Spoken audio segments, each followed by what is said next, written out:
আসসালামু আলাইকুম। সবার আগে বাছাই করা 10টি আন্তর্জাতিক খবর জানিয়ে দেব। প্রথমেই থাকছে শিরোনাম। তবে তার আগে অনুরোধ থাকবে ভিডিওটিতে একটি লাইক দিবেন।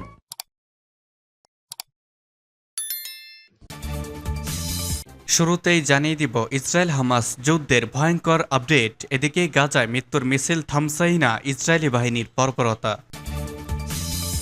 আরও জানিয়ে দিব ইসরায়েলি গুপ্তচরের মৃত্যুদণ্ড কার্যকর করল ইরান। এদিকে রাশিয়ার সামনে টিকতে পারছে না আমেরিকার আব্রাহামস ট্যাঙ্ক। আরও জানিয়ে দিব পবিত্র রমজানের আগেই গাজায় যুদ্ধবিরতির চুক্তি হতে পারে।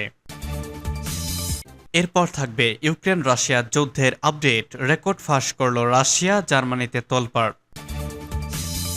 এবং সর্বশেষ জানাবো শাহবাজের সরকারকে ফ্যাসিবাদী শাসন বলল পিটিআই তথা ইমরান খানের দল। শুরুতেই জানিয়ে দিব গাজায় মৃত্যুর মিছিল থামছেই না ইসরায়েলি বর্বরতা। গাজায় ইসরায়েলি বাহিনীর আগ্রাসনে মৃত্যুর মিছিল থামছেই না। গত 24 ঘন্টায় ইসরায়েলি বাহিনীর বোমা হামলায় শতাধিক মানুষ প্রাণ হারিয়েছে। ফলে সেখানে ইতোমধ্যেই নিহতের সংখ্যা 30,500 ছাড়িয়ে গিয়েছে। গাজার স্বাস্থ্য মন্ত্রণালয় জানিয়েছে সেখানে কমপক্ষে 30,534 জন ফিলিস্তিনি নিহত হয়েছে। খবর আল জাজিরার। গত 7 অক্টোবরের পর ইসরায়েলি বাহিনীর অভিযান শুরুর পর থেকে এখন পর্যন্ত এই অবরুদ্ধ উপত্যকায় 71,920 জন আহত হয়েছেন। এদিকে ইসরায়েল আগ্রাসনের মুখে অবরুদ্ধ গাজা উপত্যকার কামাল আদওয়ান হাসপাতালের 15 শিশুর মৃত্যু হয়েছে। তারা সবাই অপুষ্টি ও পানিশূন্যতাজনিত কারণে মারা গিয়েছে। প্রাণহানির শঙ্কায় রয়েছে আরও কয়েকজন শিশু। গাজার স্বাস্থ্য মন্ত্রণালয়ের মুখপাত্র আশরাফ আল কুদ্রা একটি বিবৃতিতে বলেছেন, কামাল আদওয়ান হাসপাতালে অপুষ্টি ও পানিশূন্যতার কারণে 15 জন শিশুর মৃত্যু হয়েছে। বৈদ্যুতিক জেনারেটর বন্ধ হয়ে যাওয়া এবং অক্সিজেন সরবরাহ না থাকায় সেখানে যথাযথ চিকিৎসা সম্ভব হচ্ছে না। এর ফলে নিবিড় পরিচর্যা কেন্দ্রে থাকা আরও 6 শিশুর জীবন সংকট তৈরি হয়েছে। গত 19 ফেব্রুয়ারি জাতিসংঘ শিশু তহবিল সতর্ক করে বলেছিল, ইসরায়েলি হামলার মুখে গাজা উপত্যকায় শিশু, অন্তঃসত্ত্বা নারী এবং স্তন্যদানকারী মায়েদের স্বাস্থ্যের জন্য অপুষ্টি গুরুতর হুমকি হয়ে উঠেছে।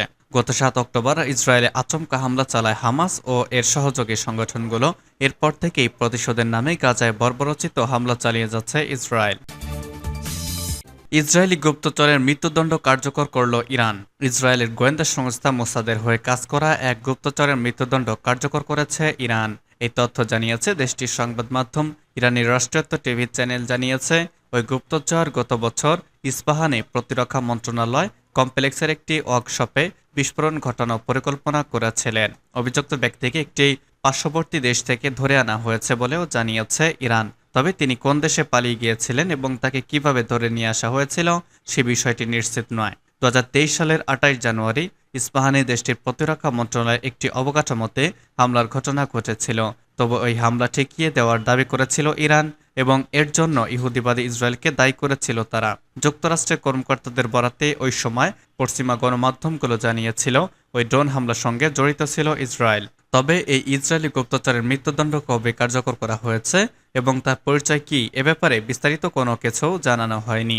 ইরানি প্রতিরক্ষা বিভাগের কর্মকর্তারা 2023 সালে ফেব্রুয়ারিতে জানিয়েছিলেন এই হামলা পরিকল্পনার প্রধান ক্রীড়ারণককে গ্রেপ্তার করা হয়েছে। তবে হামলায় কেউ হতাহত হননি এবং ক্ষয়ক্ষতি খুব সামান্য হয়েছিল বলেও দাবি করেছে ইরান। রাশিয়ার সামনে টিকতে পারছে না আমেরিকার আব্রাহামস ট্যাঙ্ক। রাশিয়ার সামরিক বাহিনী ইউক্রেন যুদ্ধে মার্কিন নির্মিত আরও একটি আব্রাহামস ট্যাঙ্ক ধ্বংস করেছে। গতকাল ধ্বংসকৃত ট্যাঙ্কের একটি ভিডিও এরই মধ্যে সামাজিক মাধ্যমে ছড়িয়ে পড়েছে এবং রুশ বার্তা সংস্থা রাশিয়া টুডে তা শেয়ার করেছে।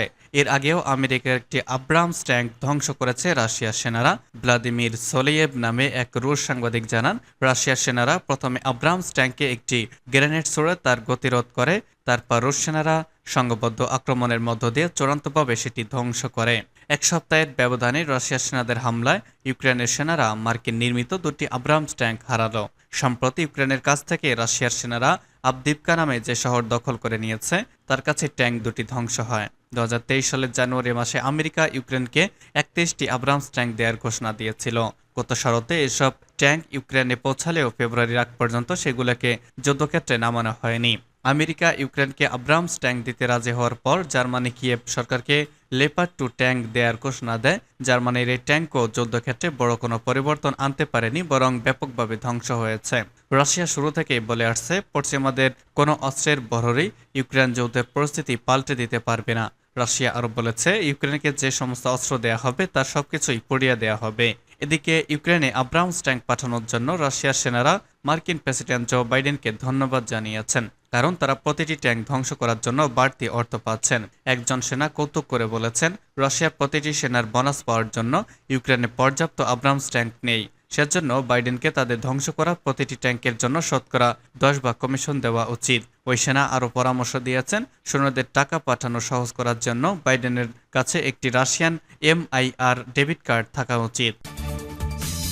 পবিত্র রমজানের আগেই গাজায় যুদ্ধবিরতির চুক্তি হতে পারে, বলছে সূত্র। গাজা উপত্যকার ওপর ইহুদিবাদী ইসরায়েলের প্রায় 5 মাসের গণহত্যা বন্ধ করার আলোচনায় অংশ নিতে ফিলিস্তিনে ইসলামী প্রজাতন্ত্র প্রতিরোধ আন্দোলন হামাসের একটি উচ্চ পর্যায়ের প্রতিনিধি দল কায়রো সফরে গিয়েছে। হামাসের পলিটিক্যাল ব্যুরো সদস্য খলিল আল হাইয়া এই প্রতিনিধি দলের নেতৃত্ব দিচ্ছেন বলে জানিয়েছে মিশরের গণমাধ্যম।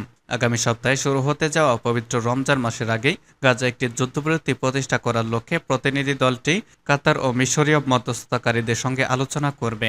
সম্ভাব্য যুদ্ধবিরতিটি হবে সাময়িক এবং সময় 40 জন ইসরায়েলি পণবন্দির বিনিময়ে 400 ফিলিস্তিনি বন্দী মুক্তি পাবেন। একই সঙ্গে অবরুদ্ধ গাজা উপত্যকায় প্রবেশকারী ত্রাণবাহী ট্রাকের সংখ্যা উল্লেখযোগ্যভাবে বৃদ্ধি পাবে। সম্ভাব্য যুদ্ধবিরতির আলোচনায় অংশ নিতে কাতার ও মিশরীয় মধ্যস্থতাকারীদের পাশাপাশি একটি মার্কিন প্রতিনিধি দলও কায়রো পৌঁছেছে বলে জানা গেছে। নাম প্রকাশে অনিচ্ছুক একজন হামাস কর্মকর্তার বরাত দিয়ে মিশরের গণমাধ্যম জানিয়েছে, ইহুদিবাদী ইসরায়েল গাজা থেকে সেনা প্রত্যাহার সহ হামাসের অন্যান্য দাবি মেনে নিলে আগামী 24 থেকে 48 ঘন্টার মধ্যে যুদ্ধবিরতি চুক্তি হতে পারে। এদিকে হামাসের আরেকটি সূত্রে বরাত দিয়ে লেবাননের আল মায়াদিন নিউজ চ্যানেল জানিয়েছে, একটি সাময়িক যুদ্ধবিরতি প্রতিষ্ঠার পথে দখলদার ইসরায়েল বহু প্রতিবন্ধকতা সৃষ্টি করা সত্ত্বেও এখনও যুদ্ধবিরতি প্রতিষ্ঠার লক্ষ্যে একটি চুক্তি করা সম্ভব। সূত্রটি বলেছে, গাজা থেকে ইসরায়েলি সেনা পুরোপুরি প্রত্যাহার এবং বাস্তুচ্যুত ফিলিস্তিনিদের উত্তর গাজায় ফিরে যেতে দেওয়ার বিষয় এখনও ওই মতৈক্য হয়নি। ইহুদিবাদী ইসরায়েলের প্রধানমন্ত্রী বেনিয়ামিন নেতানিয়াহু 5 মাস আগে যুদ্ধের শুরুতে বলেছিলেন, তিনি হামাসকে ধ্বংস না করা পর্যন্ত থামবেন না। কিন্তু পর্যবেক্ষকদের মতে যুদ্ধের ময়দানে ফিলিস্তিনি যোদ্ধারা ইসরায়েলি সেনাদের এতটা বিপাকে ফেলতে সক্ষম হয়েছেন যে তেল আবিব এখন সেই হামাসের সঙ্গে চুক্তি করে গাজা থেকে বেরিয়ে যাওয়ার উপায় খুঁজছে। তা সত্ত্বেও এত সহজে আত্মসম্মান হারাতে রাজি নয় দাম্ভিক এই দখলদার শক্তি। শেষ পর্যন্ত যুদ্ধবিরতির আলোচনায় তেল আবিব হামাসের কোন কোন দাবি মেনে নিতে বাধ্য হয় সেটি এখন দেখার বিষয়। রেকর্ড ফাঁস করল রাশিয়া, জার্মানিতে তোলপাড়। ইউক্রেনকে টাউরুস ক্ষেপণাস্ত্র সরবরাহের বিষয়ে জার্মান বিমান বাহিনীর কর্মকর্তাদের গোপন আলোচনার রেকর্ডিং ফাঁস করে রাশিয়া জার্মানিতে আলোড়ন সৃষ্টি করেছে। এই ঘটনা পরিণতি নিয়ে বেশ বিতর্ক চলছে। জার্মানি বিমান বাহিনীর উচ্চপদস্থ অফিসারদের আলোচনার এক রেকর্ডিং প্রকাশ করে রাশিয়া গুপ্তচর বৃত্তির ক্ষেত্রে সাফল্য দেখাতে পেরেছে। জার্মান সরকার শেষ পর্যন্ত ইউক্রেনকে শক্তিশালী টাউরুস ক্ষেপণাস্ত্র সরবরাহ করার সিদ্ধান্ত নিলে কোন কোন বিষয় নিয়ে ভাবনা চিন্তা করা হবে, জার্মান বিমান বাহিনীর প্রধান ও উচ্চপদস্থ অফিসাররা যে সে বিষয়ে আলোচনা করেছিলেন। শুক্রবার রাশিয়ার সংবাদ মাধ্যমে সেই গোপন কথোপকথন ফাঁস হয়ে যাওয়ায় জার্মানিতে প্রবল তর্ক বিতর্ক চলছে। জার্মানির স্থিতিশীলতা বিঘ্নের অভিযোগও উঠেছে। জার্মান চ্যান্সেলর অল শলস এমন আড়ি পাতা কেলেঙ্কারির উৎস জানতে দ্রুত তদন্তের নির্দেশ দিয়েছেন। প্রতিরক্ষামন্ত্রী বরিস পিস্টোরিয়াস চলতি সপ্তাহের শুরু থেকেই প্রাথমিক ফলের আশা করেছেন। এবং সর্বশেষ জানিয়ে দিব, শাহবাজের সরকারকে ফ্যাসিবাদী শাসন বলল পিটিআই। পাকিস্তানের প্রধানমন্ত্রী নির্বাচনকে অবৈধ ঘোষণা করেছেন পাকিস্তান তেহরিক ইনসাফ দলের পিটিআই চেয়ারম্যান প্রধানমন্ত্রী প্রার্থী ওমর আইয়ুব। এমনকি পাকিস্তানি নবনির্বাচিত প্রধানমন্ত্রী শাহবাজ শরীফের সরকারকে ফ্যাসিবাদী শাসন বলে অভিহিত করেছেন তিনি। গতকাল দেশটির জাতীয় পরিষদের অধিবেশন চলাকালীন ওমর আইয়ুব খান এসব মন্তব্য করেছেন। খবর দ্য এক্সপ্রেস ট্রিবিউনের।